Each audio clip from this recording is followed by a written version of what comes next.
வணக்கம், நான் உங்க அப்ஜித். இதற்கு முன்பாகவே நம்ம வலையொலியில் ஒரு காணொலி போட்டிருந்தோம். ஈரோடு இடைத்தேர்தல் திமுக வெர்சஸ் நாம் தமிழர் கட்சி அப்படின்னு மாறிடுச்சு.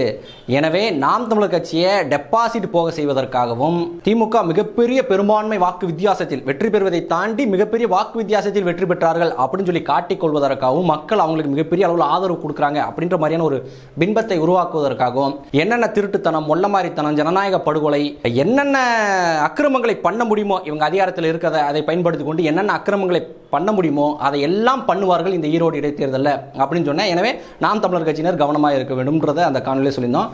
அதே மாதிரி தான் பண்ணியிருக்காங்க. அப்படிதான் அந்த தேர்தலும் நடந்து முடிஞ்சிருக்கு. இப்ப 4:30க்கு மேல பவுலாகாத ஓட்டுகளை ஃபுல்லா ஒரு லிஸ்ட் எடுத்து அதை எல்லா பூத்துலயுமே போடுறதுக்கு ரெடி பண்றாங்க.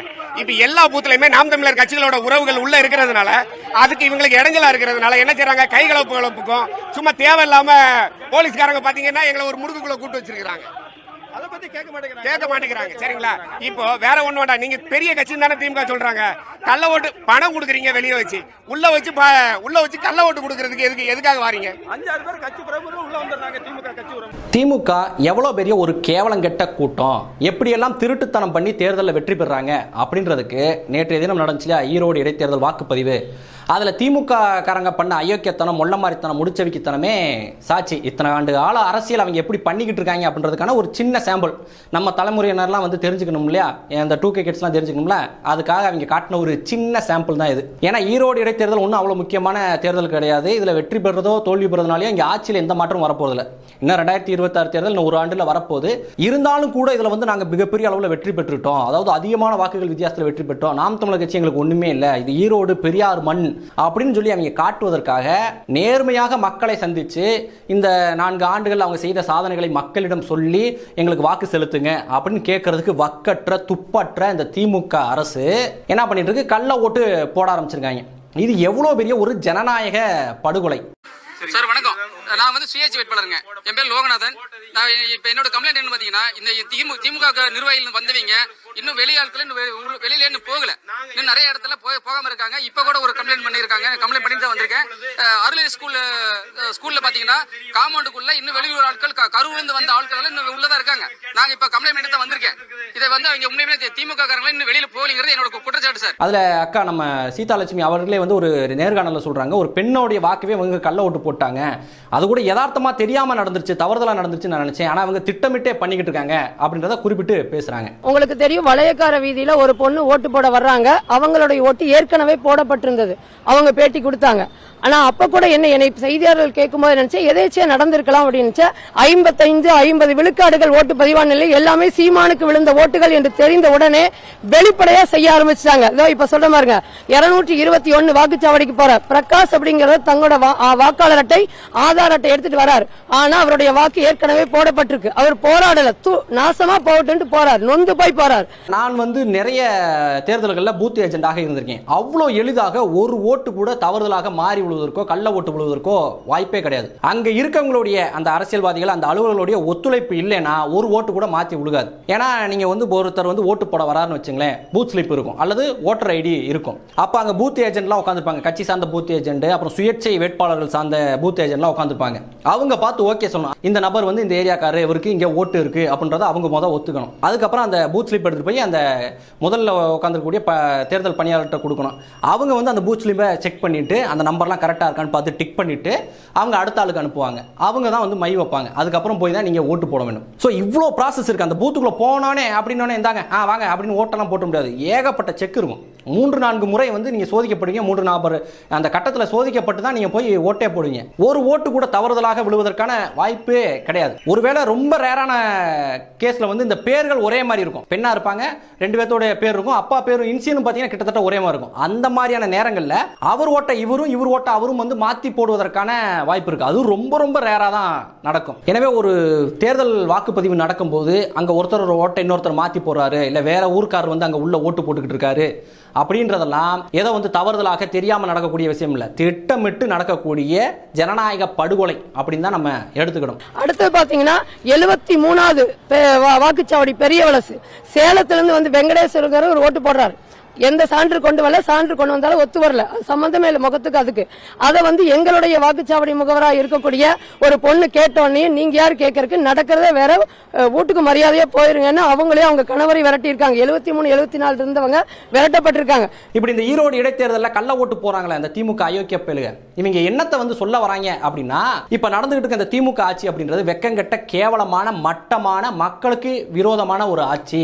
எனவே மக்கள் யாரும் எங்களுக்கு ஓட்டு போட மாட்டாங்க, நாங்க தேர்தல் நேரங்களில் பணம் கொடுத்தா கூட பணத்தை வாங்கிட்டு கூட எங்களுக்கு எவனும் ஓட்டு போட மாட்டான், எனவே நாங்க தேர்தலில் தோத்து போறதுக்கு வாய்ப்பு இருக்கு. இங்க நாம் தமிழர் கட்சி போட்டி போட்டு இருக்காங்க, அவங்களுக்கு மக்கள் அதிகமான வாக்குகளை செலுத்துவதற்கான வாய்ப்பு இருக்கு. எனவே நாங்க கள்ள ஓட்டு போட்டா மட்டும்தான் எங்க கட்சியை காப்பாற்ற முடியும், அவ்வளவு ஒரு கவலைக்கிடமான நிலையில எங்க கட்சி இருக்கு அப்படின்றதுக்கான ஒப்புதல் வாக்குமூலம் தான் இவங்க அந்த பண்ண அயோக்கியத்தனம். மாண்புமிகு முதலமைச்சர் மேடைகளில் போயிட்டு ஓராண்டில் 100 ஆண்டு சாதனை, எந்த கொம்பனாலையும் குறை சொல்ல முடியாத சாதனை அப்படின்னு சொல்லிக்கிட்டு இருந்தாலும் மக்கள் இந்த அரசை கழுவிதான் ஊத்திக்கிட்டு இருக்காங்க. ரொம்ப மட்டமான ஒரு ஆட்சி நடந்துகிட்டு இருக்கு அப்படின்றதுக்கு இந்த கள்ள ஓட்டு மேட்டரே சாட்சி. இந்த தேர்தல் மட்டும் கிடையாது, இதற்கு முன்னாடி நடந்த அனைத்து தேர்தலிலும், அது உள்ளாட்சி தேர்தலாக இருக்கட்டும், பாராளுமன்ற தேர்தலாக இருக்கட்டும், சட்டமன்ற தேர்தலாக இருக்கட்டும், இந்த கடந்த 50 ஆண்டுகளில் திமுக போட்டியிட்ட அனைத்து தேர்தல்களிலும் இந்த மாதிரி திருட்டுத்தனம் பண்ணி தான், அதாவது தேர்தல் நடைமுறை விதிகளுக்கு எதெல்லாம் எதிரானதோ அதை எல்லாத்தையும் பண்ணி தான் இவங்க வெற்றி பெற்றுட்டு இருக்காங்க. அதை பூத் கேப்சர் பண்றதா இருக்கட்டும், கள்ள ஓட்டு போறதா இருக்கட்டும், ஓட்டுக்கு பணம் கொடுக்கறதா இருக்கட்டும், இந்த மாதிரி எல்லா அயோக்கியத்தனத்தை பண்ணி தான் இவங்க வெற்றி பெற்றுட்டே இருக்காங்க.